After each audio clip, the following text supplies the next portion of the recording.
Une démonstration de soutien à l'industrie automobile allemande. Une industrie accusée d'avoir triché, mais qui est aussi pourvoyeuse de centaines de milliers d'emplois. Le bilan économique de la chancelière Angela Merkel est probablement son atout principal à l'orée des élections. Et elle préférerait voir le secteur de l'automobile se redresser plutôt que de le voir s'effondrer. L'industrie automobile doit faire tout ce qu'elle peut pour être à nouveau crédible et digne de confiance. C'est à la fois dans son intérêt et dans l'intérêt des employés, mais également dans l'intérêt de l'ensemble de l'économie allemande.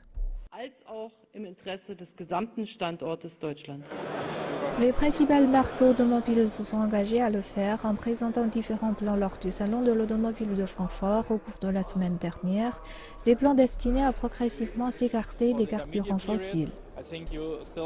Au cours de la période transitoire, je pense qu'on aura toujours besoin de moteurs à combustion.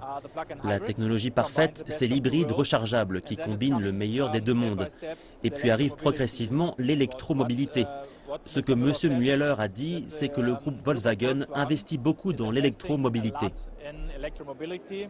Les chrétiens démocrates d'Angela Merkel et leurs alliés de la coalition social-démocrate veulent être crédités des pressions qu'ils ont exercées sur l'industrie automobile. En outre, les dirigeants ont reçu l'ordre de réaménager les véhicules avec de nouveaux logiciels destinés à réduire les émissions polluantes, sans aller toutefois vers une interdiction complète des moteurs diesel dans les villes. Un mouvement apparemment encore considéré comme trop radical par les deux bords. Même les partis politiques moins importants comme celui des Verts ont été parfois modérés dans leurs critiques, ce qui est peu surprenant sachant que les Verts gouvernent au niveau régional des États où l'industrie automobile est présente et que le parti espère obtenir une place dans une future coalition de gouvernement.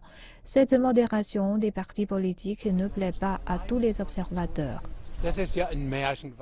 Ce sont des sornettes reprises par la chancelière pour nous convaincre que nous avons besoin du diesel pour combattre les niveaux de CO2. Mais c'est absurde. N'importe quelle voiture au gaz naturel est au moins aussi propre qu'un véhicule diesel. Toyota n'a pas besoin du diesel, ils ont des véhicules hybrides. Et puis il y a les voitures électriques. Il faudrait cesser de faire croire aux gens qu'ils ont besoin du diesel pour réduire les émissions de CO2. Les consommateurs pourraient décider de punir les constructeurs automobiles allemands, mais beaucoup de dirigeants politiques y sont encore réticents.